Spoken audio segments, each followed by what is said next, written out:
Hi guys, good to see you again. Welcome to another video. I know I haven't been posting in like forever.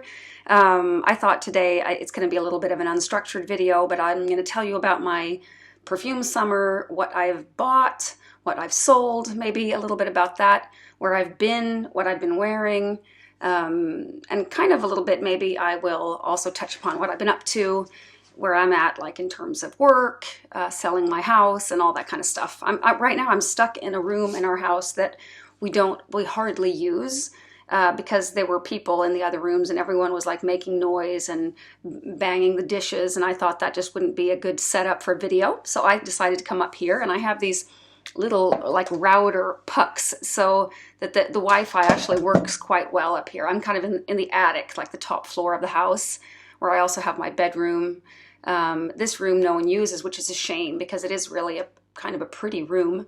And I have a really pretty window here in the back. I can just show it to you. It's like a, look at that.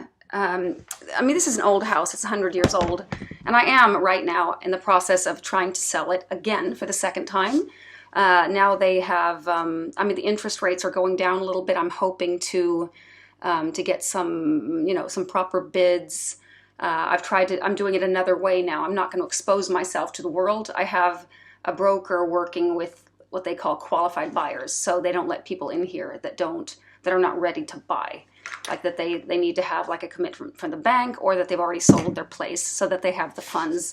So I don't just, because if you put a house on the market for too long, then people get a little bit suspicious, I think. Okay, so I left off my last video was when I came home from London, I think, or I was off to London. I can't quite remember, but I ended up going to London and coming home completely empty-handed. The only thing I bought were some books, no perfume. The reason was there was just too much. It was too overwhelming. There was too much. The ratio, like the Swedish crown to the pound, it was just really, really bad. Our crown is really weak. Which makes it very expensive for us to buy abroad. So there was really no point for me to spend my money there. So when I got home, shortly after, Clara, my friend, and I went to Sundsvall. It's a little city up north in Sweden that has a great little shop called Fragrance and Art. And I just found out it's called, their website is fragranceandart.com, and she ships all over the world. I mean, I think it probably is not for free, the shipping, but they have a great selection. And I think maybe for you now, shopping from a Swedish store, I don't know, it depends of course on from what country you're watching, but it might make sense to look into the prices that she has to offer because of the different, you know, the ratio between your currency and ours, which now might be to your advantage. She has, for example, I'm going to tell you what I got there. First, I bought so many things, so she gave me these two discovery sets that I'll also tell you briefly about. One is Essential Parfums, which is kind of like a good, what do you call it, affordable series, and all the perfumers' faces and names are on both the box and the samples and the bottles, and they come in some really good sizes. They have like a travel size, I think 10 ml, and then they have 100, and they're very affordable. And I've been kind of trying through these. I'm not ready to review this as a box, but I'll tell you that the vanilla and the musk are really good. And the musk is called The Musk, and the vanilla is called Divine Vanille, I think. Let's see. Those were the ones that I preferred. And Divine Vanille is created by Olivier Pecheux. I think he was the one that passed away not too long ago. He was about my age. It was way too early. And then the musk is created by Calise Becker. I like that they give the perfumer this kind of space. And then I also got the chance to try through this house, Musicology. Maybe I'll tell you about them in a different video. I have so much to go through here. So what I bought, and everything now is bought in Sweden. My favorite buys, I'll start with my favorite buys. One of them is Sovereign from Le Galion, this is the extrait, or it's a parfum concentration. It's a beautiful oud fragrance with some balsamic notes, and it has a little bit of like a Chypre kind of style. I mean, I'm sure there's some florals or maybe rose in here, but not too much. It's just incredible. I feel so wrapped up when I wear this, and it's strangely enough, my other favorite, I think maybe this is my very, very favorite fragrance from this summer's purchases, is Hasu-no-Hana. God, it doesn't even, it's too bright. You can't even see. Anyway, you'll just have to take my word for it. It's called Hasu-no-Hana, and it's from the house Grossmith. This is an old house, and I think that they kind of got forgotten about, or they weren't in business, and then like ancestors or people living now kind of found the old formulas from their ancestors and kind of brought the house back to life. And Roja, I think, helped them bring back the formulas and then kind of adding a modern twist to them. So this, I think this specific collection comes from those old fragrances, but there's been something added to make them a little more modern. And this is a beautiful Chypre, really deep and dense and satisfying Chypre style floral fragrance with kind of an ambery base. It reminds me a little bit of Chypre Palatin. It's kind of got that real kind of heavy, enveloping kind of feel to it. It's just, and it reminds me also a little bit of, I don't know if you're familiar with this fragrance, it's kind of a cheapie. It's still on the market, and I think that the newer formula is actually quite good. I have an older bottle of Moschino by Moschino, which is also kind of like a floral amber with a little bit of a vintage quality to it. And I tried them side by side, and there are some similarities for sure. This is really expensive though, and so is Sovereign is about half price, I guess, considering they're about the same price, but this is 50 ml and this is 100. Is it 100? I'm pretty sure. It's supposed to be 100, yeah. They're about, God, I don't quite know like the dollar and the euro right now, but they're like 300. They're $300 each. This one for 50, the other one for 100 ml. But I really encourage you to try them. Because they're just great fragrances. Now I felt that the problem with these fragrances, I guess, is that some of my fragrances now feel really boring to wear. I don't want to wear them because I have better things now. So, for example, I did get rid of Rosendo Mateu number 7 because I find that this is so much better than Rosendo Mateu number 7, which feels kind of like loud, screechy oud patch vanilla. This is, I'm sure there's like oud patch vanilla in here, but it has no rough edges. It's just super smooth. The formula is just so beautiful. It's more delicate, but still strong enough to not, I don't have to yell. Like, I don't have to go out there and like, see me with this screechy perfume. I just tended never to wear it. I think it was a little bit too sweet for me too. So I prefer this so much, Sovereign. They're both, though, hopeless to decant from. Someone wanted to try a little bit. I tried to decant this. It was just hopeless. And so is this. So I need to get some little pump equipment. You know, there's these little plastic things, and you can get like a little funnel, and sort of you take off, you take off that little thing, and you put the little pump, and you pump it out. So I think that might work, because now half of the juice ended up on the counter, which really, really sucks. Then I also, from the same store, Fragrance and Art, I got some little bottles there, which I'm happy that I did. I got Slow World from, what is this called? They're called Chasing Scents, and they're all based on tea. And this particular one, it does have a little bit of like a wet concrete vibe to it. And I'm not sure I would have been able to say it's a tea scent, but it reminds a little bit of Oud Bouquet from the Lancôme exclusive series. This is a little more wearable, not quite as strong, but it is potent for sure. So I don't know. I'm not sure this is for me. There's something about this fragrance that I feel is, that I don't know if I love it. You know, I like it. I like it. I loved it when I tried it at my friend's house a couple months ago, and now I don't know. It's interesting. It's interesting. I'll get back to you on it. I'll have to, you know, wear it more times. I think I've really only worn it once. And then I've kind of just, you know, I often put on a little skirt and I'll go around and, you know, sniff my arm at night. Sometimes I'll have one on each and, you know, things like that. But I like to give things a proper wearing, which I have also, this period where I haven't been posting has given me the opportunity to really wear my perfume, like my bottles. And I mean, of course, the samples, I have all kinds of samples that I've also been trying, but it's given me space to try things more properly.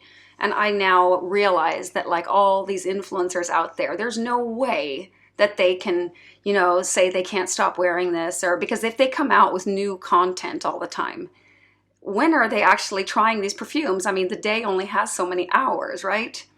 I don't know. I just thought it's just, I feel like I don't have time to wear my collection and my bottles, even when I'm not posting videos. Like there's just, I have so many bottles and there's so few days and hours in the day. And thank God I do work out a lot. So I take showers and I put new things on. But yeah, so I think that a lot of these influencers are just making things up. I don't think they really have tried the fragrances the way I think someone should try them in order to really give a good review. Because one thing is trying it like this, giving a first impression, but you really get to know a fragrance when you start to wear it. And maybe you compare it with other things, you try it in different temperatures. Sometimes your mood will even affect, you know, what you think of a fragrance, and so forth. Anyway, that was a little beside the point. Then I got these ones from Isabey, which I think is a house not much spoken about, actually. And this is their one I think is one of their most popular. It's called Gardénia, and it is beautiful fragrance. And I love this little 10, or is it 10 or 12? I'm not sure, but it's a small, it's a travel size, and I think it's super cute, like a beautiful little lipstick. And I think Lys Noir is kind of their lily fragrance. It's super powdery. I think there might be iris in here as well. Maybe a heliotrope, I'm guessing. It's my friend wore this a lot. We went to this dance festival together for a whole week, and I told her not to bring perfume. I said I'd bring for us both, and I brought like decants and small bottles. And she wore this twice, and it just beautiful on her. Lys Noir. The only thing that bugs me is that the black is different here from here. Why would they not choose the same? It would have been aesthetically a little more satisfying. Anyway, that was that. What else have I bought? Oh, I did break one of my rules of never buying backup bottles, and I bought a backup bottle of Arbolé from Hiram Green because they've changed the packaging, and I think that the new packaging is much more, it's uglier than the new, or uglier than the old, so I decided to get one. And they're a little different. You see how much greener this is? So now I have, and I love this fragrance. This is one of my top 10. It's a great tonka. You can't even see the name anymore. All you see is a little tiny bit of it. This is a great, I hated it at first, and I thought it smelled like cough medicine, but then it kind of grew on me, and now it's just, both me and my son love it. So I know that he's going to help me finish these bottles. It's a patchouli and tonka powdery fragrance with some vanilla. There's some other notes in here as well, but beautiful, beautiful fragrance. So I'm happy about that backup bottle, and the price was also the older price. They're more expensive now. Then I got from the all natural house, Orme. I had one since before, Papier Carbone, but I also got now Livre Bleu, which is a little bit more gourmand leaning, a little boozy, a little coffee-like, a little, it's a little, I think there might be like rum in here or something. I think it has cacao as well. It's a beautiful fragrance. I think I'll wear this more in the winter. I haven't worn it that much yet. Then I also got, let's see here. Oh, this is another little one that I got. My first from Dorsey, this line, that I think have hopeless names because they have these initials. This one's called JR, but it's also called J'ai l'heure de ce que je suis. I think it's something like I'm breathing, therefore I exist, or something like that. But they're so hopeless to remember, especially if you're not like a native French speaker. And also these fragrances are really hard to tell apart. Like they're so similar. They're very much based around the note of iris and musk and kind of like powdery notes. And they're also quite subtle. So I had a hard time picking one out, but they're very office friendly, really nice fragrances. I can't say anything bad about them. I just don't think that they're I think that they might not. I can't even see the hole. I need to get glasses on. There it is. I was gonna. This one, okay. This one has a little bit of. I might not have chosen the right one. I think maybe I would have chosen Sur tes lèvres, for your lips. I think it's called EQ. The initials are EQ, and I think it was created by Dominique Ropion. I think that's why I remember. There's some good perfumers they've used, but this one, it has a little bit of a grapefruity opening, and I'm not super fond of grapefruit. I like to eat it. I just don't know if I want it in perfume. It's kind of, and they also have woodsy notes. It's like woods, iris, musk, and some citruses also. I mean, I like it. I don't know if I should have bought it though. Then I bought a few things secondhand, and let's see, I have, this is a decant, but it is one that I've been thinking about getting a decant. I don't want a bottle because I won't wear it that much. It's Remember Me from the house of Jovoy. And I really like Jovoy. I love Psychedelique. I wore that this summer like 5 times, which is a lot for me. Like in 5 weeks, I wore it 5 times, and I just couldn't get enough. It's just like on a patchouli frenzy. I just think it's so satisfying with patchouli, and even in the heat, it works. And I think actually Psychedelique is better than my patchouli from Perfume Roma. I'm not sure, but now I've used it up, my decant, so I have no Psychedelique left. But it's kind of one of those fragrances, they only have it in 100, and it's quite affordable, but it's just too much. You know, I have patchouli from Perfume Roma, so it feels like it might be a little bit like I don't need it for sure. But this Remember Me is a really nice kind of gourmand fragrance that has cardamom, and it's a kind of, I think it might have tea. It reminds a little bit of Starlight from Xerjoff, if you're familiar with that. And there are some other lookalikes. I think there's a couple from Armani Privé that remind a little of this. I think one of them might be, is it Magenta Tanzanite, or the other one is called, it's like a blue and a pink one. Really nice bottles. One of them reminds of this as well. And I think this is definitely the cheapest one. If you're into this profile, you should definitely check out Remember Me. And I also like Rouge Assassin and Gardez-moi from Jovoy. Those are the ones that I kind of have. The thing is the 100 ml bottle. I don't want to get 100 ml bottles. I'm really against that.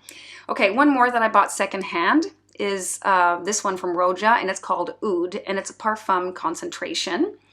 And it's, look at the juice. I just poured it into my hand. You really have to watch it so you don't stain your clothes. But it is super, super rosy. And I think in a maybe not that great of way. It's better in the dry down, because I have tried it before, but it has a little bit like that sour rose, kind of like, I think a lot of Penhaligon's fragrances have this sour rose citrus combination, but this is like, it smells a little bit too much like dried rose leaves to me. But it was quite nice when it dried down, and I paid a lot for this. I mean, like $60, $70 for this little amount. But these are pricey fragrances, so I mean, it was still cheap for this brand, and I kind of wanted to explore it a little bit to get an opinion on it. And then I don't know if I've mentioned this brand. This was a swap. She got Harvest Mouse from me, and I got this from her, this other person that I know, a friend. And it's from the Swedish house 1969. And I think Lucky Scent has this house, and they've got some interesting names and interesting fragrances. One is called like Female Cries. There's one called I think Kashba. This is actually, it's a very easy to like fragrance called Capri, and it's first of all, I just thought it was like a freshie, like a citrusy freshie.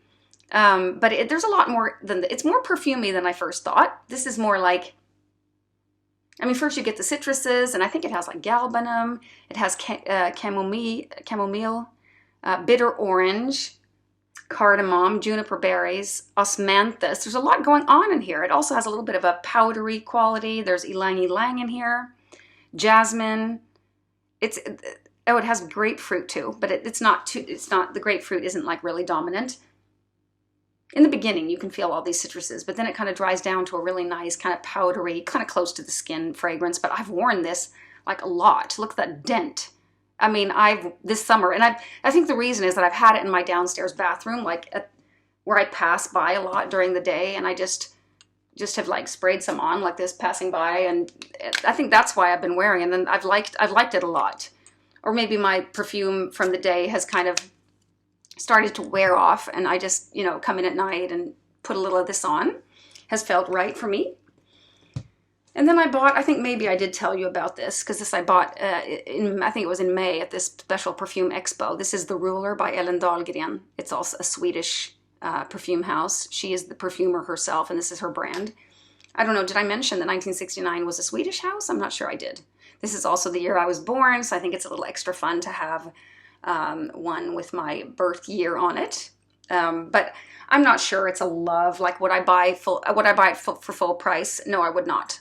But I wasn't wearing Harvest Mouse, and it wasn't a full bottle, and I think this one I'll wear more, because there was something about Harvest Mouse that I didn't love. It was too hay-like. It was like, had this little bit of boozy quality with a little hay vibe.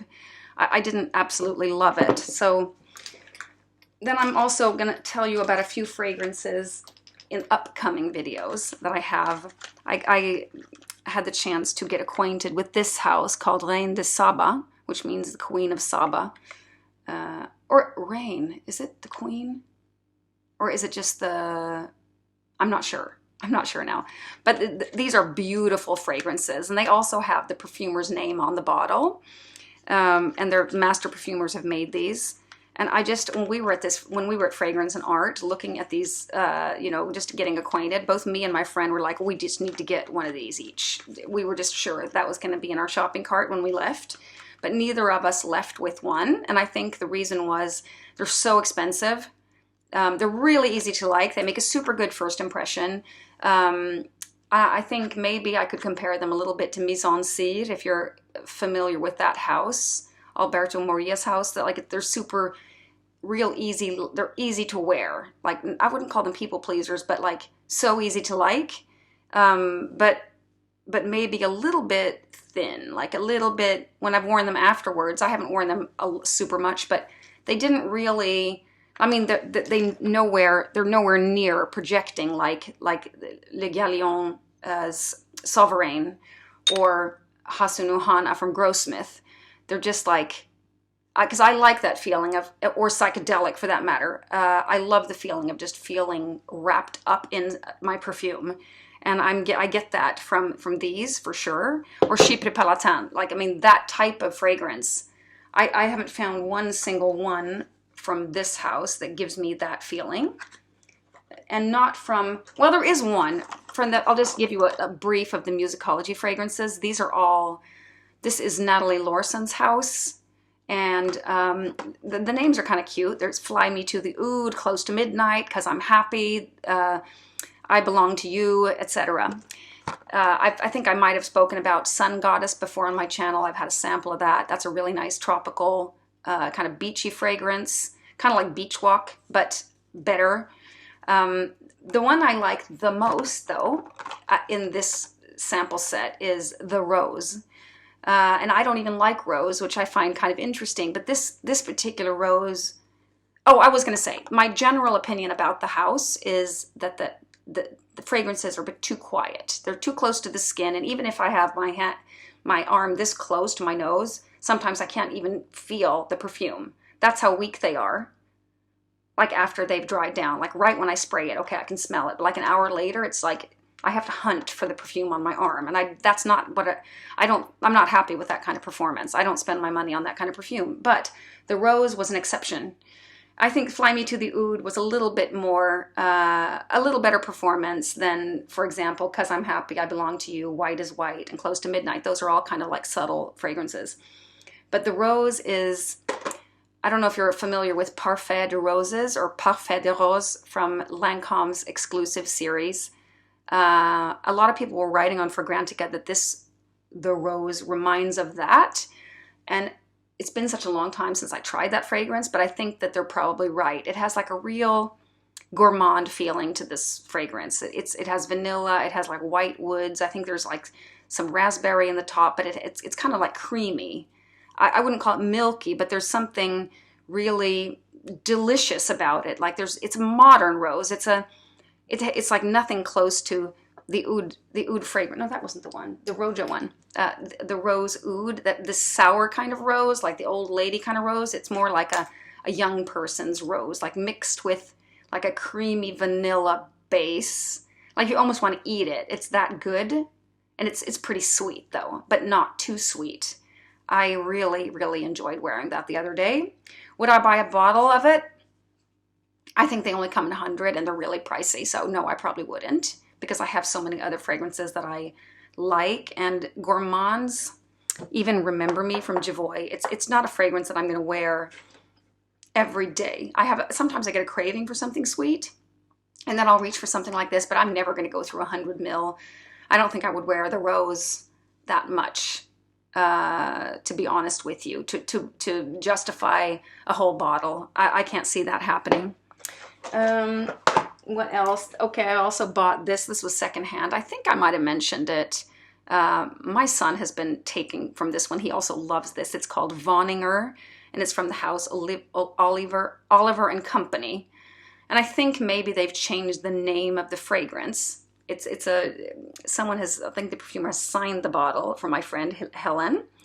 And it's a lemon, ginger, vanilla fragrance. So it has something cold on top.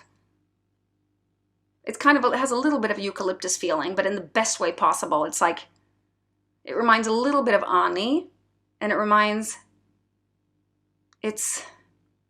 it's really, really special. There's something cold in there. It works really well in the heat, and it smells amazing on my son. And there's this girl that had a crush on him a while, and I think she got to borrow like a hoodie from him or something over the summer when he went away, and it had this all over it, and she was just in love with this fragrance. And then he took her into my perfume collection and like made her a decant without asking me. And I said that he's not allowed to do that. But I think it's kind of cute that this is like her little reminder of my son. And then one more fragrance that I did acquire this summer. It was kind of like a freebie I got at Fragrance and Art for spending a lot of money there. It's a little solid from Nicolas de Berry. And it's called, let's see if I can even read this now. Balm. Oh, I'm so sorry. I don't have my glasses on. It's not for sale anyway. It's a Chypre, and I just think it was kind of nice to get acquainted with this way of wearing perfume. And if you're in the office, I can definitely see. I've had it at work. It's a kind of a traditional or vintage leaning Chypre style fragrance, but really, really nice. It's a little mossy. It's a little floral. It's nice. It projects. It's nice. I like it. And speaking of work, I'm going to do one more big thing for this company that I've been working for called Radar. I'm going to be a moderator at a conference next week. That'll be the last thing that I do, and then I've quit. And what I'm going to do instead is I'm going to take a coaching course and become a certified coach. That's my plan. And I plan to coach individuals and maybe even teams. But to start with, I need some test clients that I can work on. And we're like supposed to charge, like after 2.5 days of training, we have to have a test client all signed up. And then I have to like charge them, not full price, but like the way an apprentice would, like someone who's learning how to, become a hairdresser, they charge something, right? So, it'll be interesting. I don't have anyone lined up yet, but I feel kind of awkward about charging before I've learned how to do it. I mean, I have coached. I actually had a client at Radar that I was coaching, but now I'll have more. I want to learn the methodology. I want to learn, I want the tools. I want to know the do's and don'ts. There's a difference being like a mentor or an advisor and being a coach. Basically, you help the client from A to B, and by asking questions and maybe helping the client notice blind spots, maybe to open some doors they can't see themselves. I don't know. I'll keep you posted. But I just started this course Monday, a couple days ago. It was started with a 4-hour online session. There's a group of 12, and we're starting formally, like together as a group. We're meeting in real life on the 12th and 13th of September. So that'll be my first kind of real training that I'll have, and I'm really, really looking forward to it. It's something I've been thinking about for a while. I've done, you know, a lot of other things. I have gone courses like towards becoming a special kind of therapist. I have gone to retreats. I've been to Tony Robbins events. I've read millions of books, not millions, but hundreds of books on personal development and growth. And I have meditated for 25 years. And I also have experiences that I think would make me maybe an interesting coach, perhaps. I mean, I have started my own business. I've sold it. I have lost my husband. I'm the parent of 3 children, where one of them is kind of a special needs child. He's now 18 years old, but he still needs me. So I think I can relate to a lot of different things that people might come to me with.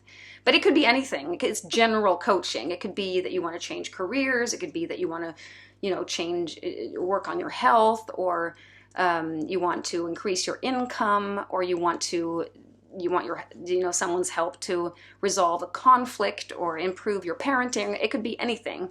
And as a coach, I'm not supposed to like give my client the answers, more just guide them and put the right questions so that they themselves can find the answers within themselves. Well, I am looking forward to that, and these were I will get back to you with some more in-depth reviews on these different fragrances. Okay, before I leave, I just want to say one thing that I finally did. I had a bad experience with an Electimuss bottle. This one weighs a ton, by the way. But this one hasn't worked for so long. Like, I haven't been able to pump anything out. I had to use a little pumper, take that thing off, and then put like a little plastic thing. And I got all the perfume out because it's been bothering me so much to not be able to use the bottle that I've actually made myself now 22 milliliters worth of decants. So I have like 2, 3, 4 decants, and I can just put them in my bags, and I might give them, you know, I might give 2 of them to friends. And I'm just going to get rid of this, and it'll feel like it feels a little bit like I've, you know, made my collection smaller. And I did get rid of a few bottles last summer, so I can tell you now, as of today, I think I own under 50 full-size bottles. But I'm a little bit of a cheater because I don't count these. I only count from 30 and upwards. That's like full size. These are travel size. This is travel size. So I've done a lot of travel size, and the Slow World one from Chasing Scents is travel size. So a lot of them like don't count. And this is 22 milliliter or 26 or something, the Remember Me from Jovoy. So I'm a little bit fooling myself perhaps, but it still keeps, I want to keep my collection at a reasonable level. I don't want to go berserk and have, you know, fragrances, several hundred fragrances. I just don't see the point, because I don't have time to wear my fragrances as it is now. So, well, I will get back to you. Hopefully it won't take me 2 months till my next video. I'll have more time for sure. And I'll let you know a little bit more about individual fragrances that I've been trying, and maybe a little more in-depth reviews of the ones that I mentioned now. But I'm happy. I did spend too much last summer, for sure. But I'm happy I didn't spend my money in London, because I would so much rather spend my money in this little shop in northern Sweden, run by this Ukrainian woman who has family in the war. I mean, it's such a great way of like, I can, you know, invest in my hobby, but I'm also helping somebody. And she has now had, I think because of the crown has been, you know, advantageous for foreign buyers. She's increased her sales. I think she's doubled her sales in the last year, which has made it possible for her to quit her day job. And that feels really nice to hear, like her ordinary job. So she's now 100% focused on her shop, Fragrance and Art, which I think is great. I mean, she's got such a good selection. She's got Zoologist. She has Les Indemudables. She's got Grossmith, Le Galion, all these houses. And she keeps rotating, you know. She's got also these, I can't remember what they're called. God, I know it. She's got a lot. Go in and check it out. And I mean, I don't have anything from her. I'm not like sponsored or anything. I would just really like her, and I just like to spend my money there because She also it's mostly, she has a shop, but it's not open to the public every day. It's like only by appointment. You have to make an appointment. Otherwise, it's only web shop, and she does her packaging there. And it's just so nice of her. When we come, we spend a whole day in her shop, and we usually spend, you know, a fair amount of money. We go home with 5 bottles each or something. Not all full size, but like these were expensive bottles that I bought too. So I think she did some good business that day. And I would love to hear that you spend your money there, but I know that competition is high, and you should not buy, you should not overbuy. The best thing is to try, buy samples or decants. That is absolutely, I'm not trying to get anyone to spend more money. I'm really against that. And I've had whole videos. You can, if you're new to my channel, go back and see what I've said about, you know, I have tips on how not to spend so much and how to think. My favorite tip for not spending so much that I use on myself is, if I really feel the urge to buy something, I will say to myself, I can have it, but not today. And then I tell myself tomorrow, I can have it, but not today. And I do that for about 2 weeks. And if the urge is still really strong, then I might consider buying it. But usually something else has kind of risen to the top of my urge list, and then I have to do the same with that one. I can have it, but not today. And my son uses this too, to not buy so many clothes, because he buys a lot of clothes. And he loses a lot of money, you know, selling them like half price when he's maybe had them for a year. He just cannot, he can't quite handle money very well. So I do like to share these things. Anyway, I hope I'll see you soon. That was all for today.